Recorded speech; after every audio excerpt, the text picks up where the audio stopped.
नमस्कार। अभी तक में आपका स्वागत है। मैं हूं ऋतपर्ण दवे। अभी तक में सबसे पहले आज की खास खबर। अभी तक की आज की सबसे अलग और खास पेशकश है, जिसमें दुनिया खासकर भारत में तेजी से फैल रहे खतरनाक रोग कैंसर पर विशेषज्ञ डॉक्टरों से बातचीत। कैंसर के ज्यादातर मामले हमारे अपने बुराए होते हैं। थोड़ी सी सतर्कता और सावधानी से पहचाने जा सकते हैं कैंसर के लक्षण। कैंसर का पता लगने पर घबराएं नहीं, इलाज कराएं। सरकार की तमाम सुविधाएं हैं, सहूलियत है कैंसर के इलाज के लिए। और बीपीएल कार्डधारी का होता है फ्री ट्रीटमेंट कैंसर का। मेंबर ऑफ पार्लियामेंट और मेंबर ऑफ लेजिस्लेटिव असेंबली यानी विधायक की सिफारिश पर मिलती है आर्थिक मदद भी। कैंसर को समझने, निपटने और लड़ने के लिए पूरा देखें आज का अभी तक का यह खास एपिसोड, जो कैंसर के लिए, कैंसर के रोगियों के लिए, कैंसर के लिए रास्ता दिखाने वालों को समर्पित है। आज की खबर एक खास खबर नहीं, बल्कि एक संदेश, एक जागरूकता, एक मदद और एक गुहार भी है। इस खबर के लिए अभी तक सबसे ज्यादा आभारी है एसईसीएल यानी साउथ ईस्टर्न कोलफील्ड लिमिटेड के मैनेजमेंट, यहाँ के महाप्रबंधक चंद्रेश्वर सिंह और पूरे एरिया में स्वास्थ्य सुविधाओं में अग्रणी ISO certified hospital central hospital Dhanpuri का, जिनके सामूहिक प्रयासों से आज यहाँ कैंसर का निःशुल्क परीक्षण कैंप लगा, जिसमें बहुत से लोगों ने लाभ भी उठाया। कैंसर शब्द सुनते ही डरावना लगता है। सब कुछ लिखने में भी कैंसर शब्द डराता है, पर नई ट्रीटमेंट थेरेपी, मेडिकल साइंस की नई खोज और कैंसर से निपटने की खातिर बनी नई दवाओं और अत्याधुनिक सर्जरी से कैंसर अब क्योरेबल है, यानी कैंसर अब पहले जैसा नासूर नहीं रहा।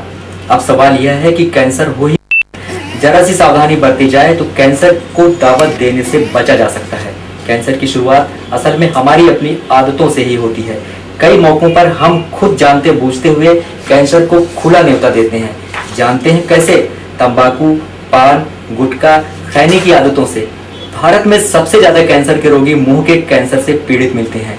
इनमें भी 95% पान, तंबाकू, गुटखा और सिगरेट की आदत के चलते शिकार होते हैं। कैंसर के लिए अब तो एक से एक मॉडर्न मेडिकल सुविधाएं भी आ गई हैं, फिर भी कैंसर की नौबत ही क्यों आए? आज सोहागपुर में जवाहरलाल नेहरू कैंसर अस्पताल एवं अनुसंधान केंद्र भोपाल की टीम के विशेषज्ञों ने south eastern coalfields limited Sohagpur area के सौजन्य से एक सफल निःशुल्क परीक्षण शिविर लगाया। आइए सबसे पहले देखिए कैंसर परीक्षण की हमारे द्वारा रिकॉर्डेड लाइव तस्वीरें।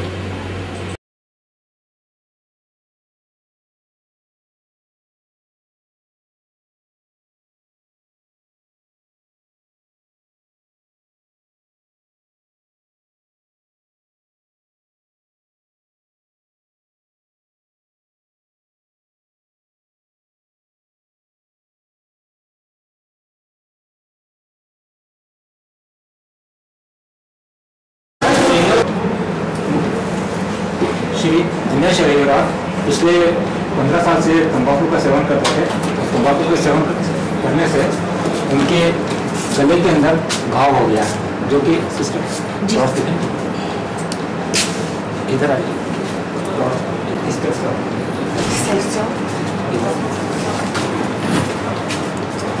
और इस घाव का हम ये जो देख रहे हैं, ये घाव दिख रहा है और इस घाव का हम जो इलाज कर रहे हैं कि पंच बायोप्सी कहलाती है। इस पंच बायोप्सी से पहले हमने यहाँ पर शून्य कर दिया।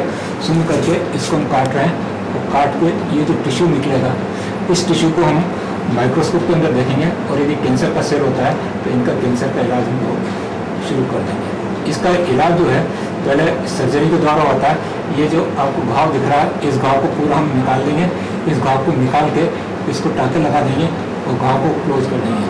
यदि कैंसर बड़ा होता है तो उस कैंसर के अंदर यह पूरा घाव, साथ में जो जबड़ा हड्डी के यहाँ की जो ग्लैंड्स होती है उसके अंदर भी आ जाता है और यहाँ की जो ग्लैंड्स होती हैं इसके अंदर भी कैंसर आ जाता है।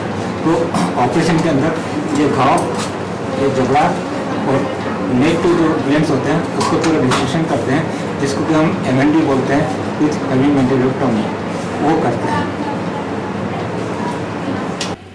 आइए अब आपको मिलवाते हैं कैंसर के क्षेत्र में अपनी उल्लेखनीय सेवाएं देने के लिए जुटी उस शख्सियत से, जिसे आप में से बहुत जानते होंगे।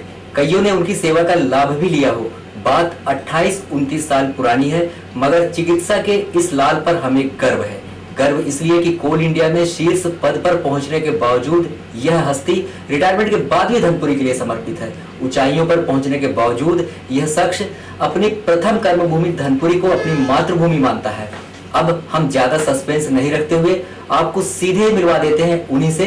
तो मिलिए सेंट्रल हॉस्पिटल धनपुरी को 1981 यानी आज से 29 साल पहले लेप्रोस्कोपिक यानी दूरबीन पद्धति से इलाज की सुविधा देने वाले उस समर्पित डॉक्टर से जिन्होंने धनपुरी को मध्य प्रदेश में चौथी सौगात दी थी, क्योंकि तब लेप्रोस्कोपी काफी महंगी चीज थी और यह सिस्टम इंदौर, जबलपुर और भिलाई के बाद अगर कहीं था तो सिर्फ धनपुरी में ही। तो आइए मिलिए उसी शख्सियत से जिसका नाम, जी नहीं, हम नाम नहीं बताएंगे, देखिए, सुनिए, समझिए और पहचानिए कि हैं ये कौन। अभी तक के दर्शकों, आइए आज हम आपको परिचय करा रहे हैं एक उस शख्सियत से जिन्हें देखने के बाद शायद आप पहचान जाएंगे, और नहीं पहचानेंगे तो हम बताएंगे वो कौन है। डॉक्टर साहब, आपका धनपुरी में दोबारा बहुत बहुत स्वागत।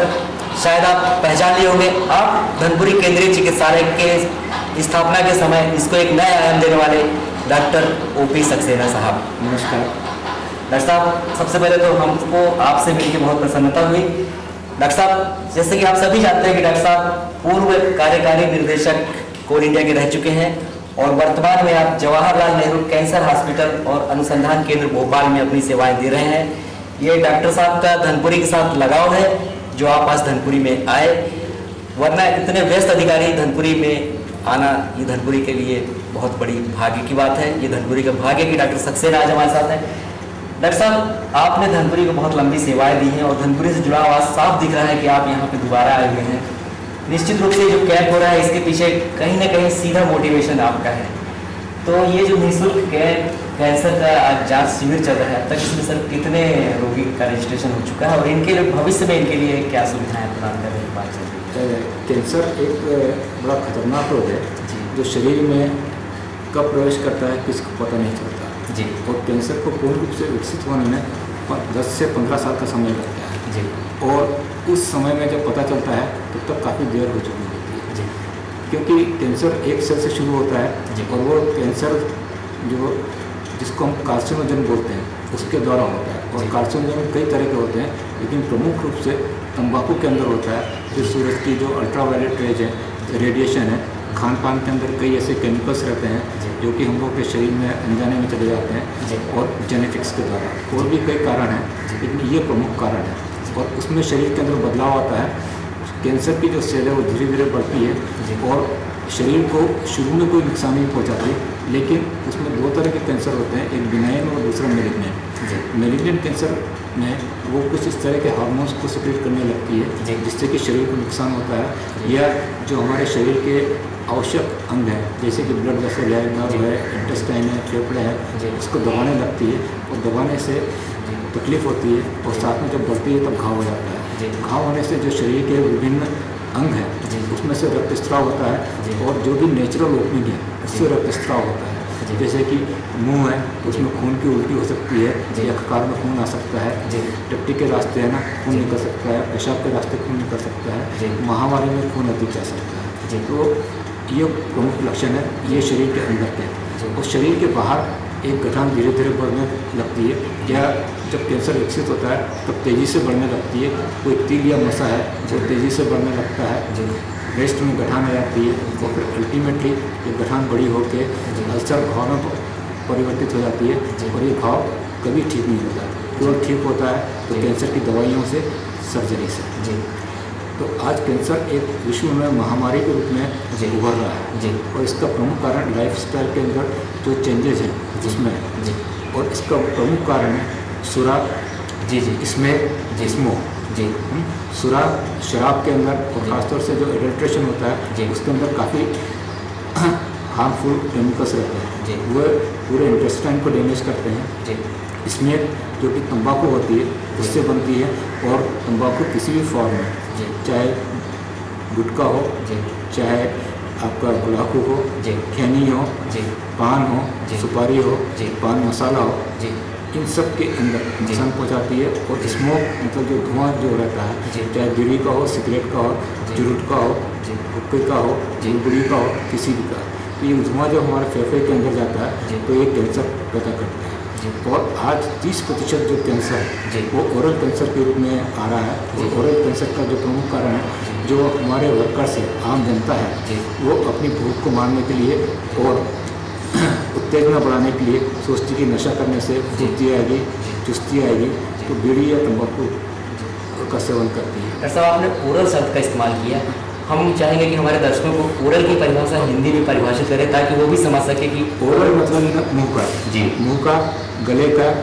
और जीभ का, ये है ना ओरल कैविटी बनाती है, जिसको हम इंग्लिश में ओरल कैविटी बोलते हैं। ये ना मुंह और गले नाक का, मुंह के अंदर कैंसर होता है और ये कैंसर फिर हमारे जो गले की ग्रंथि होती है, लिम्फ ग्लैंड है, उनके अंदर फैलता है और वहाँ पर जो खून की नसें होती हैं उनको दबाता है। और ये एक प्रमुख कारण है आज हाई मॉर्टेलिटी का। अब आदमी को तो पता नहीं चलता, छोटा सा घाव हो गया, धीरे धीरे बढ़ता जाता है।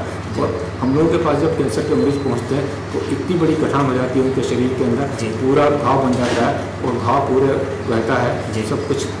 तो ये लेट स्टेज में आने से काफ़ी नुकसान होता है। यदि जल्दी स्टेज जो होती है इसके अंदर कि जब लोग कैंसर तंबाकू खाते हैं, उससे जो परिवर्तन होता है तो जो मुंह की चमड़ी है वो सफ़ेद हो जाती है या गहरी लाल हो जाती है, जिसको हम मेडिकल टर्मिनोलॉजी में ल्यूकोप्लेकिया बोलते हैं या एरिथ्रोप्लेकिया। ये यदि चेंजेज होते हैं तो इस स्टेज में हम लोग उसको दवाई देके उसको दबा सकते हैं और ऑब्जर्वेशन में रखते हैं। और जैसे ही घाव होता है तो उसका टोटल एक्सेशन करके ऑपरेशन करके उसको ठीक कर सकते हैं। यदि स्टेज 1 या स्टेज 2 का है तो ऑपरेशन, रेडियोथेरेपी, कीमोथेरेपी से एक आदमी पूर्ण रूप से क्योर हो जाता है। इसी तरह से फेफड़े का कैंसर है तो जल्दी स्टेज है तो सर्जरी या रेडियोथेरेपी और कीमोथेरेपी से ठीक हो जाता है। तो इसलिए तंबाकू का सेवन रोकें और साथ में अपना बराबर जांच कराते रहें, जिससे कि बीमारी का पता तुरंत चल जाए और उसका इलाज हो सके। महिलाओं में जो स्तन का कैंसर है, जो गर्भाशय का कैंसर, यह बहुत ही कॉमन है। और उम्र के साथ जो परिवर्तन होते हैं, हार्मोन के जो परिवर्तन होते हैं, तो ब्रेस्ट के अंदर स्तन में गठान पड़ जाती है और गठान धीरे धीरे बढ़ती है। कोई दर्द नहीं होता, कोई तकलीफ नहीं होता, तो महिला सोचती है कि ये नॉर्मल चीज़ है और उसको इग्नोर करती हैं। और गठान जब इतनी बड़ी हो जाती है तब और घाव बन जाता है तब वो अस्पताल में आती है। तब उनका ऑपरेशन तो होता है, लेकिन जो लॉन्जिविटी एक महिला की 20 साल तक की जो होती है, 30-25 साल तक की ऑपरेशन के बाद वो घट सकती है। इसलिए यदि महिलाओं के अंदर कोई भी गठान होती है तो उस गठान को इग्नोर नहीं करें, तुरंत डॉक्टर के पास आएँ, अपनी जांच करवाएं। और जांच बड़ी आसानी से होती है, जिसको कि हम लोग बोलते हैं सेल्फ ब्रेस्ट एग्जामिनेशन। वो सब महिलाओं को सिखाया जाता है। इस सेल्फ ब्रेस्ट एग्जामिनेशन से बहुत आसानी से है ना कैंसर को पता चल सकता है। अपनी उंगलियों से उसको गोल गोल घुमा के छोटी सी गठान जो मटर के दाने से भी छोटी होती है पता चल सकता है। और गठान पर है तो डॉक्टर के पास तुरंत आए, FNA से कराएं और मेमोग्राफी कराएं, अल्ट्रासाउंड मेमोग्राम करवाएं। इससे पता चल जाएगा। और यदि कैंसर है तो उसका तुरंत इलाज हो सकता है। इस स्टेज में जो कैंसर होता है तो पूरे स्तन को काटने की जरूरत नहीं रहती और केवल जो गठान है उसको निकाल के और सेंटिनल बायोप्सी करके उसको इलाज किया जाता है। तो स्तन को निकालने की जरूरत नहीं रहती और ये सुविधा कुछ ही केंद्र में अवेलेबल होती है। आपके भोपाल केंद्र में ये सुविधा उपलब्ध? भोपाल केंद्र में ये सुविधा उपलब्ध है और आज देश के 4-5 सेंटर ऐसे हैं जहाँ पर ये सुविधा उपलब्ध है, जिसको हम लोग बोलते हैं ब्रेस्ट कंजर्वेशन थेरेपी। सर, आमतौर पर खर्च कितना आता है? मान लीजिए किसी भी कैंसर की शुरुआत है, लोग खर्च को लेकर डर जाते हैं, इसके कारण बहुत आमतौर से जो खर्च है कैंसर का इलाज थोड़ा महंगा होता है क्योंकि इसके अंदर सर्जरी है, रेडियोथेरेपी है, कीमोथेरेपी है, तो इसका खर्च करीब 40,000 से लेकर 1 लाख तक का आता है। लेकिन इसके अंदर जो मध्य प्रदेश सरकार है वो काफ़ी सहायता देती है। जो लोग बिलो पॉवर्टी लाइन के अंदर रहते हैं वही उसी स्कीम में दीनदयाल अंत्योदय योजना के अंदर विभिन्न कैंसर के लिए सरकार की सहायता मिलती है और उस सहायता से करीब 80% जो खर्च है अनुदान जो है उससे हो जाता है। जो लोग BPL के अंदर नहीं आते हैं तो उसके अंदर मुख्यमंत्री सहायता निधि है और उस मुख्यमंत्री सहायता निधि के अंदर जो अन्य गरीब लोग हैं वे लोग अप्लाई कर सकते हैं, जिसमें जो क्षेत्रीय विधायक या सांसद हैं उनके द्वारा एप्लीकेशन कलेक्टर को जाती है, CMO को जाती है और वो मुख्यमंत्री के द्वारा उनको भी अनुदान दिया जाता है। तो कैंसर जैसी बीमारी है तो उसका इलाज जरूरी है और इसके लिए सरकार मुक्त रूप से है ना सहयोग दे रही है आम जनता के लिए और इसका अवश्य फ़ायदा उठाएं। कैंसर से डरिए नहीं, कैंसर से लड़िए और सरकार जो इसको सहयोग दे रही है उसको पूरा फ़ायदा उठाइए। डॉक्टर साहब, आपने हमको बहुत सी जानकारी ऐसी दी जो हमारे दर्शकों को नहीं मालूम है। और बहुत कुछ आपने बताया कैंसर के लिए सरकार किस तरह से मदद कर रही है, कौन कौन सी योजनाएं, इसकी जानकारी सच में बहुत से लोगों को नहीं होगी आपने दी। लेकिन मैं एक खास लगाव आपका धनपुरी से है, आपने शुरुआत धनपुरी से की, आप बहुत से जानने पर पहचानने वाले धनपुरी में है, तो उनको निश्चित रूप से आज हमारे चैनल पे आपको देखने के बाद अच्छा लगा होगा, विश्वास जगा होगा। अगर वो लोग धनपुरी के लोग भोपाल आते हैं तो डॉक्टर ओपी सक्सेना से उनको क्या सहयोग मिलेगा? क्योंकि धनपुरी को मैं बोल सकता हूँ कि ये मेरी मातृभूमि है। बिल्कुल बिल्कुल, इसीलिए मातृभूमि के अंदर जितने भी लोग हैं सब मेरे भाई बहन हैं। बिल्कुल, और पूरा घर मेरे लिए उनके परिवार जैसा है। ये लोग जब भी हैं तो मेरा फ़ोन नंबर नोट कर लीजिए, 9425194049, 9425015947, ये नंबर मेरा है। लैंडलाइन है 27305009, इसको आप हेल्पलाइन मान लीजिए। जब भी आइए तो आपका स्वागत है और आपको पूरी सहायता मिलेगी। डॉक्टर साहब, आपने एक बहुत अच्छा संदेश हमारे माध्यम से दिया। आपने न केवल अपने मोबाइल नंबर दिए, अपने ऑफिस के नंबर दिए, आपने जो आत्मीयता आज धनपुरी से दिखाई, उससे धनपुरी में दिखाई, पूरे क्षेत्र में दिखाई। हमारा चैनल अभी तक बहुत गदगद है और हम विश्वास करेंगे कि डॉक्टर ओपी सक्सेना धनपुरी बात बढ़ाते हैं। बिल्कुल, हम लोगों का उद्देश्य कैंसर से लड़ना, जन जागरण अभियान चलाना, और इसमें ये अभियान की शुरुआत है और यह युद्ध बराबर चलता रहेगा। आपका अभी तक चैनल का सहयोग हमको चाहिए कि ये संदेश जनता को पहुंचाएं और कैंसर के बारे में जो हमारा लिटरेचर है उसको है ना बार बार चैनल पर दिखाएं। बिल्कुल, तंबाकू के विरुद्ध युद्ध लड़ें और सरकार ने जो नियम बनाए हैं उसकी जानकारी दें, जिसके अंदर तंबाकू के अंदर कोई भी पब्लिक प्लेस के अंदर यदि कोई धूम्रपान करता है तो उसको सजा हो सकती है।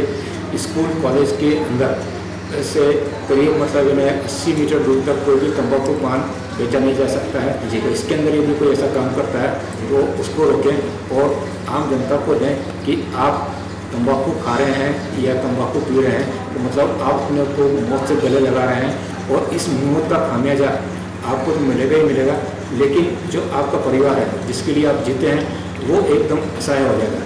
आप अपने संगी साथियों को देखते हैं जिस परिवार के अंदर परिवार के मुखिया की मृत्यु हो जाती है, अकाल मृत्यु होती है, तो वो परिवार पूरा टूट जाता है। जो सपने आप देखते हैं वे सब सपने बिखर जाते हैं। और यदि आप चाहते हैं कि आपने जो सपना अपने परिवार के लिए, अपने बच्चों के लिए, अपनी बीवी के लिए, अपने माता पिता के लिए, अपने समाज के लिए बनाया है, वो सपना नहीं टूटे, तो उस सपने को टूटने से बचाने के लिए आज से अभी से इसी समय से तंबाकू निषेध करिए, तंबाकू छोड़िए किसी भी फॉर्म में और लोगों से भी छोड़िए।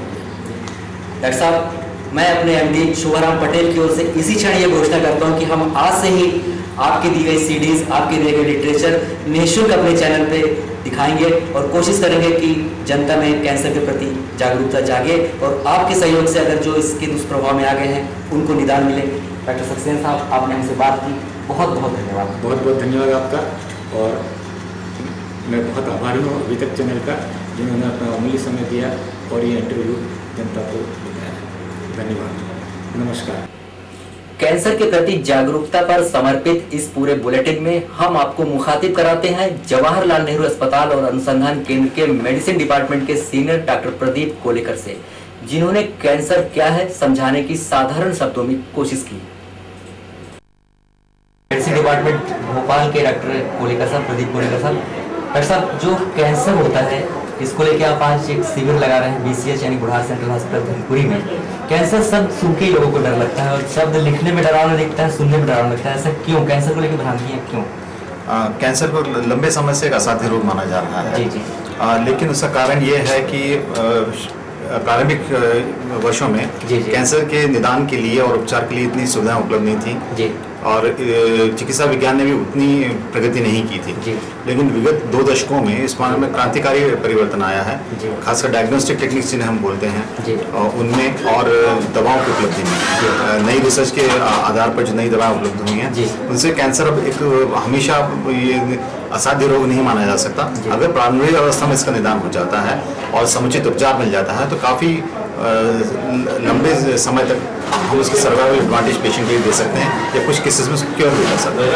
आपने कहा कि प्रारंभिक अवस्था में इसका क्योर हो सकता है, लेकिन कैंसर के लक्षण क्या है जिससे मरीज, बाह्य लक्षण, अंदर के कैंसर तो पता लगने में टाइम लगता है, लेकिन कैंसर के कोई ऐसे सिम्टम्स होंगे जिनको देख के मरीज कैंसर के प्रारंभिक लक्षण अक्सर उस सिस्टम में पैदा होते हैं जिसको वो अफेक्ट कर रहा है या जिसमें जिसको वो इन्वॉल्व कर रहा है। जिस तरह अगर अपर रेस्पिरेटरी ट्रैक्ट की अगर हम बात करें तो एक ऐसी खांसी जो बार बार के इलाज के बाद ठीक नहीं हो रही हो, आवाज़ में कोई चेंज, कोई परिवर्तन हुआ हो, उसमें निगलने में कोई तकलीफ हो जो शुरुआत में सॉलिड्स के लिए होती है, ठोस पदार्थों के लिए, और बाद में तरल पदार्थों के लिए भी हो जाती है।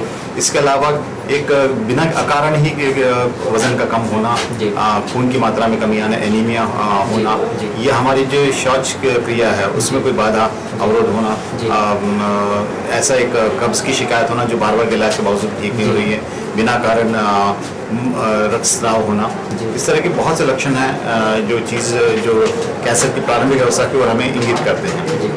और अगर उसमें हाई रिस्क हमारी लाइफस्टाइल है, हमारी जीवन शैली इस प्रकार की है जिसमें हम लगातार तंबाकू या संबद्ध पदार्थों का सेवन करते रहे हैं, धूम्रपान करते रहे हैं, या अधिक मात्रा में शराब का सेवन करते रहे हैं, और या फिर कुछ ऐसी बीमारियां हुई हैं हमें, जैसे हेपेटाइटिस बी है या हेपेटाइटिस सी है, तो ये बीमारियां लंबे समय तक अगर शरीर में कुछ ऐसे परिवर्तन ला सकती हैं जो कैंसर का रूप धारण कर सकते हैं। मतलब कैंसर आने के पहले अपनी दस्तक देता है, सूचना दे देता है, अगर मरीज अलर्ट है तो बचा जा सकता है। इसी तरह कुछ केसेस प्रकरण ऐसे होते हैं जिसमें आनुवंशिक होता है। अगर मान किसी महिला पे अगर बहन में, मौसी, माता, नानी, इनमें अगर किसी ब्रेस्ट कैंसर या ओवेरियन कैंसर का किसी का इलाज हुआ हो तो इन लोगों को और जागरूक रहने की आवश्यकता है, और ताकि समय रहते हुए वो नियमित रूप से मैमोग्राफी की जांच या अब्डोमिनल अल्ट्रासाउंड जिसे हम बोलते हैं उससे करके काफ़ी प्रारंभिक अवस्थाओं में उसका निदान करवा सकें। डॉक्टर साहब, आपने कहा ब्रेस्ट कैंसर, आमतौर पे भारत एक संकोची देश माना जाता है, महिलाओं में अभी भी संकोच है कि वो अपने ये ब्रेस्ट वगैरह के कैंसर के बारे में उतनी अलर्ट नहीं, जागरूक नहीं है। तो एक वजह मात्र ये है कि संकोच। ऐसे में कोई ऐसे को आप लक्षण बता सकते हैं कि घर पे ही इस बात की परीक्षण करने की संभावना है?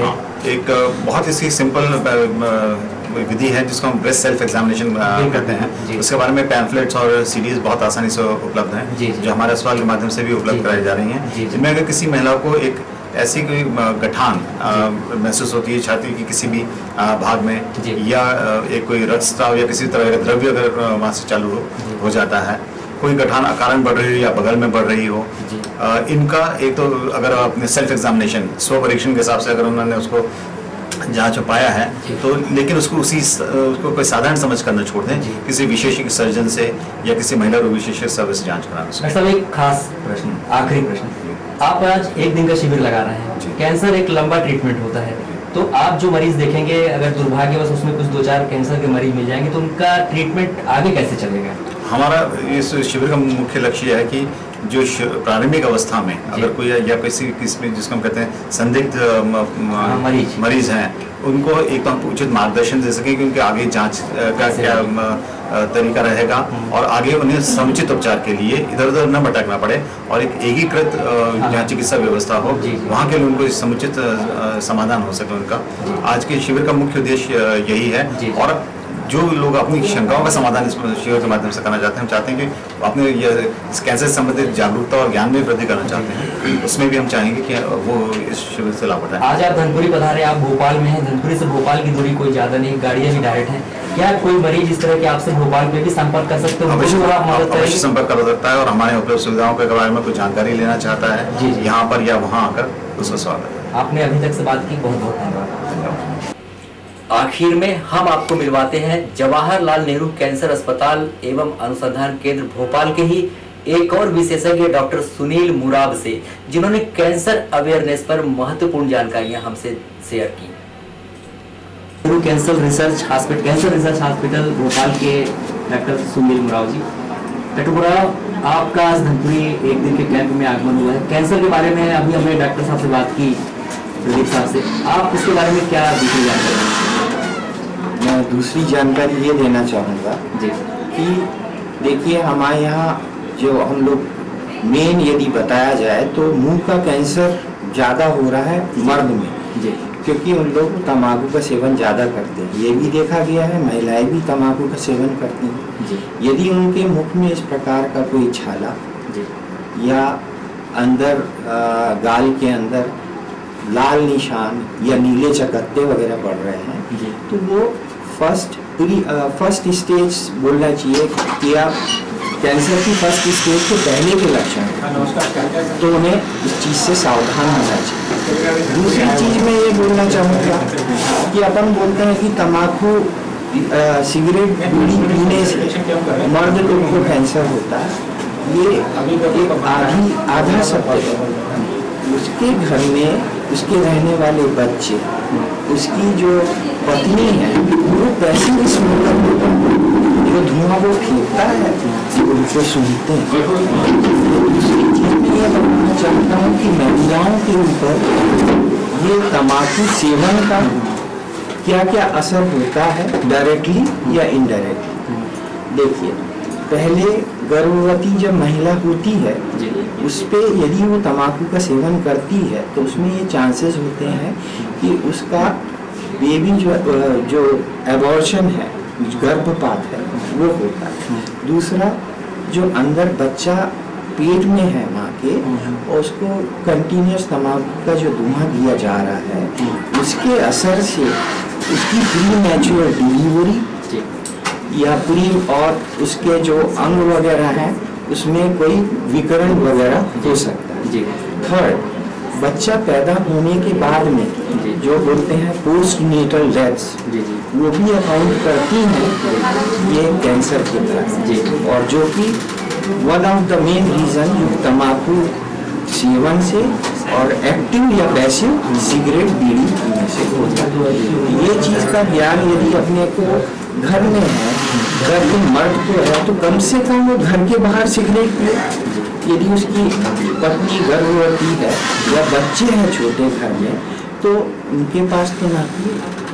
डॉक्टर साहब, आपके कहने का मतलब धुआं बहुत ज़्यादा नुकसानदायक होता है तम्बाकू का, निकोटीन का। जी। और अगर हो गया किसी को कैंसर, तो वही इलाज जो डॉक्टर साहब से हमने बात की थी। जी हाँ, पहले एक तो जो फर्स्ट स्टेज है, जैसे आपको छाला दिख रहा है तो आ जाए, खांसी में खकार में खून आ रहा है तो ये टीबी का कारण भी है, कैंसर का कारण। लंबे समय तक छाला है अगर आप, जी हाँ, और जो कि वो रिस्पॉन्ड नहीं कर रहा है, कोई सा ऐसा घाव है जो कि भर नहीं रहा, जी, वो उसमें से मवाद चला ही आ रहा है जी, तो उसका डिटेक्शन किया जाना चाहिए कि ये कैंसरस है या नॉन कैंसरस है, पता लगाना जरूरी है। आपने हमसे बात की, बहुत बहुत धन्यवाद। चलते चलते एक नजर अभी तक की सुर्खियों पर एक बार फिर। सेंट्रल हॉस्पिटल धनपुरी में कैंसर का विशाल कैंप संपन्न। कैंसर के ज्यादातर मामले हमारे अपने बुलाए होते हैं। थोड़ी सी सतर्कता और सावधानी से पहचाने जा सकते हैं कैंसर के लक्षण। कैंसर का पता लगने पर घबराएं नहीं, इलाज कराएं। सरकार की तमाम सुविधाएं सहूलियत है कैंसर के इलाज के खातिर, और बीपीएल कार्डधारी का होता है फ्री ट्रीटमेंट। एमपी और एमएलए की सिफारिश पर मिलती है आर्थिक मदद। अभी तक मैं आज बस इतना ही। सोमवार रात 10 बजे आपसे फिर मुलाकात होगी। तब तक के लिए अभी तक की पूरी टीम को दीजिए इजाजत और स्वीकारिए हम सबका